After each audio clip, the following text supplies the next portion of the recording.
Hi, I'm Andrew Small, and in this edition of Whistle Stop, we're going to be talking about working with players and captains. The core values of rugby union are everybody's responsibility. Vice captain, please, and captain. Captain. That's not acceptable, okay? You both know that. Okay, I've got a penalty against you for not being back on side. It's the same as number 3 earlier. No afters. Talk to your players. It's not in the core values of the game. You need to think about the number of penalties you're giving away. Yeah, okay? Yeah. Can you put that in for me? Lads, penalties. In this video, we'll be looking at refereeing, while also making sure that what we do also upholds our values and reinforces the positive behaviours associated with our game. Rugby's a physical and emotional game, and referees often find themselves dealing with players whose emotions may be running high. So how can we best deal with these situations? There are no hard and fast rules with managing players, but there are some principles we can consider as referees. Try to recognise when a player or players start to feel frustration. That way we can spot the early signs and prevent things from escalating. Here's an example of how we might deal with players who've started appealing. Ref, not rolling, he's not rolling! 6. I understand that you might be frustrated, but if you want to raise any issues, please go through your captain. Okay, I'm sorry, sir. Ignoring the player completely can often add to frustration, which is what we're trying to avoid. Do you understand the situation that's causing the frustration? 2 questions for you. What was the referee looking to achieve in that situation?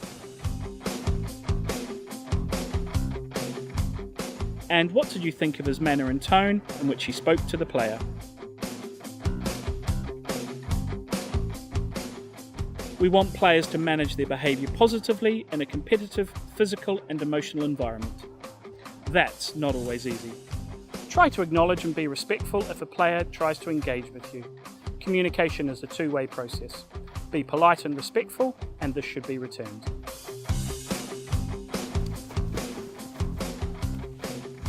Ref, not rolling, he's not rolling! Okay, thanks number 6, I'll take a look. Sometimes that approach might not work, so that's when our referee needs to have a plan B.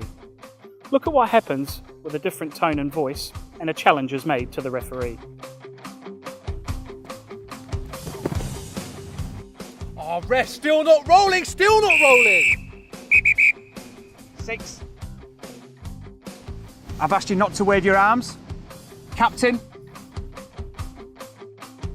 If 6 continues to appeal in this manner, he's going to limit my options as to what I do next. Okay, sir. Sorry, sir. Always consider your own tone of voice and manner. Avoid any aggressive tone and keep your body language non-confrontational. You may have heard of the ask, tell, sanction approach. In the first role play, the referee had already asked the player politely, but the player continues to challenge, so the referee moved to the tell approach, remaining polite and respectful. Despite our best endeavours, sometimes a player's behaviour doesn't change, so then we need to consider a sanction where appropriate. Oh, ref, he's still not rolling, what are you looking at? 6, wait there. Captain. I've already spoken to you about 6's behaviour. It would have been your penalty at the breakdown, but I'm reversing it because of his actions. Okay, sir. Remember, we have captains on the pitch to help us manage players, so if we spot signs early on, use them. Think about the effect that your communication style can have. People often mirror other people's behaviour. Try not to make a situation worse by participating in a debate. So, if we can demonstrate self-control, remain calm and respectful, this can often have a positive effect on players. Management and communication with players is something we should be reflecting on and evolving. Situations are really the same, so we should be thinking about what we want to achieve and why. Maintaining a respectful environment between players and referees is ultimately what we want to achieve. Here are our top 3 tips. Tip 1.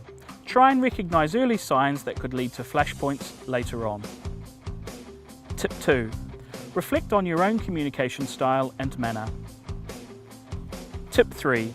Avoid escalation of the situation by getting involved in a debate. And remember the ask, tell, sanction strategy where appropriate.